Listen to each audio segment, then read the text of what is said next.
A very quick one. This is one of the materials that we are going to use for training tonight. A teacher with a difference, defining educational excellence. Now, the title of this training is Teaching with Difference, a Different Teacher. So, let's look at some things. Understanding the unique needs of today's diverse. That is, we must be a teacher that understand where our learners are coming from and where they are actually going to. We must understand the diversity of the learners as well as the difference in their learning style. We have different learners with his or her learning style. We have the visual learner, auditory learner and kinesthetic learner. Visual learner learns by the virtue of what they see, auditory learner learn by the virtue of what they hear, and kinesthetic learner dey learn by laying hands on things, by doing things. So as a teacher we need to discover this, and if we must bring out better result in them, we must understand this and work around this their learning style. Building a culture of inclusivity in the classroom. As a teacher we must learn learner centered method of teaching, not teacher centered. That is, our teaching should be centered around our learners.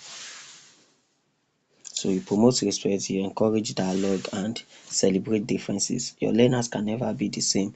You must welcome their differences. Innovating Innovative teaching methodologies for different learning style. So as I said earlier on, that we have visual learners, we have auditory learner, kinesthetic learner. As for the visual learner now, use of visual aids like diagram charts and videos will help the visual learner. Auditory learner, what they hear, so probably through discussion, group discussion, through lecture, through audio tape and so on and so forth. And also kinesthetic learner by giving them hands-on projects, by giving them projects, experiments. And basically kinesthetic learner, they want to be involved. I remember when I was conducting a studies, I want to research how problem based learning methodology is effective, and after the research the results gave us that it is a very good method of instruction. So technology integration that enhances rather than distracts.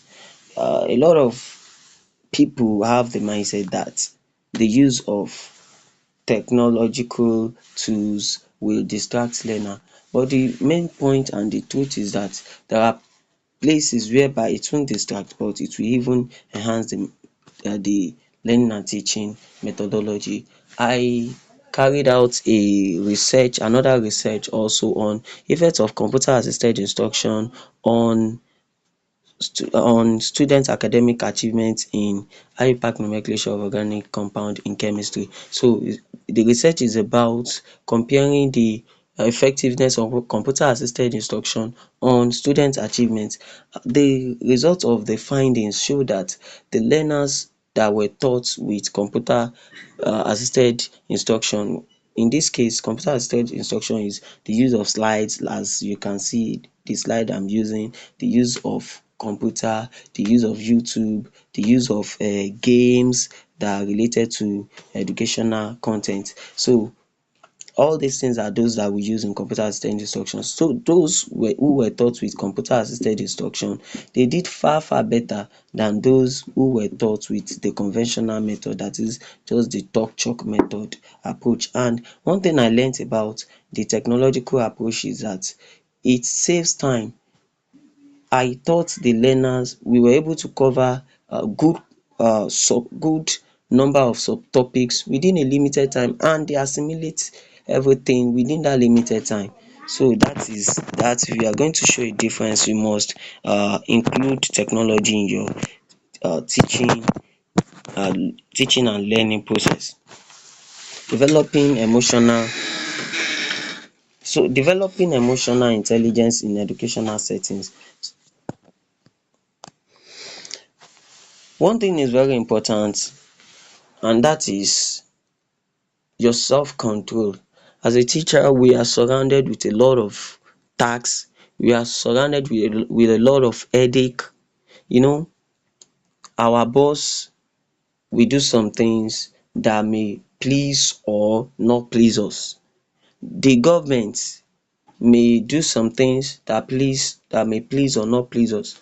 The environment, if you are working in a public school for instance, maybe government policies, there are some government policies that is not favourable, you have principal, you have head of school, you have HOS, you have HOD, all you have HOD and some senior staff. They might have done some things to you that particular day.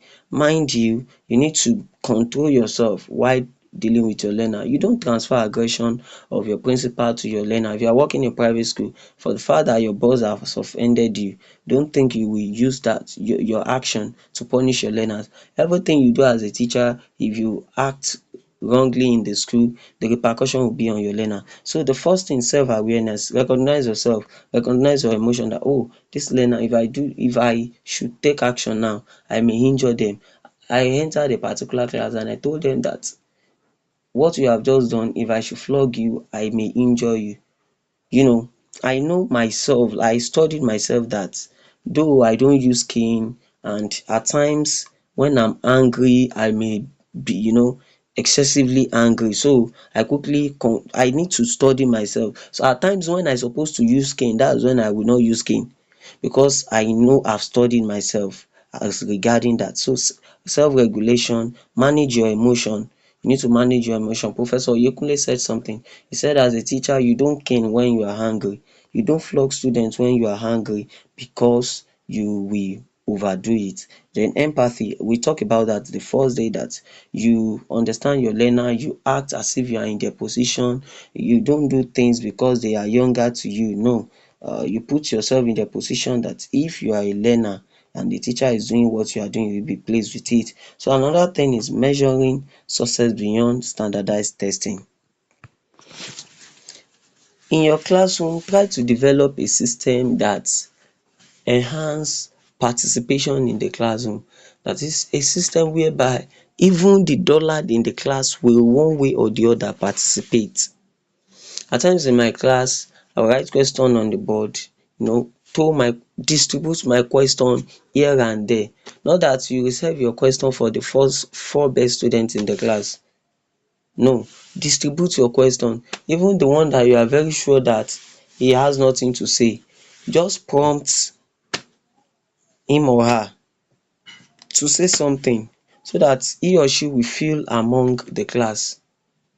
I know of a particular class, I know the learner has nothing to say, but I prompt him or her to say something. He said something not really correct. I said, though you tried, but better still, you should have defined it this way.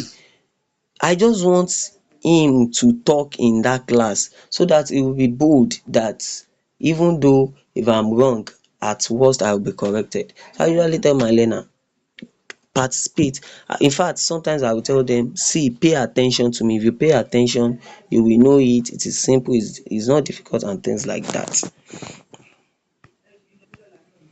Finally, to be a teacher with difference, reflect on your properties, that on your practices, that is, look at what you have been doing in the past.